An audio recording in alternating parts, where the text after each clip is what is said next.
Welcome to the last breakfast. Please enjoy the video. You begin by ensuring elements form the right stacking context. First, give the elements positions like relative or absolute, otherwise z-index does nothing. Once positioned, assign integer z-index values. Higher numbers sit on top. Also make sure parents don't unintentionally create new stacking contexts via properties like opacity, less than 1, transform, or filters. If a parent becomes a stacking context, its children's z-index stays local to that parent, so set the right element on the correct ancestor to control global layering. Next, integrate z-index into your layout strategy.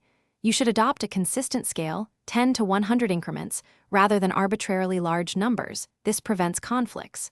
Place UI primitives in order: base content, then floating controls, then overlays, then modals.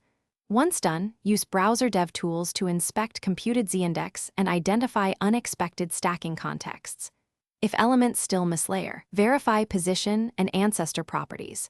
Sometimes a transform or isolation on a parent hides higher z-index on children from reaching above siblings. Finally, finalize layer ordering and test across breakpoints. You should document the z-index scale in your style sheet, apply it consistently, and use logical variables or CSS custom properties to unify values.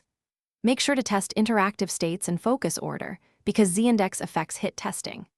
If things go wrong, inspect parents for unexpected stacking contexts created by transform, opacity, isolation, or will change. As a troubleshooting tip, temporarily remove those properties or move the element out of that parent to confirm if the stacking context is the culprit.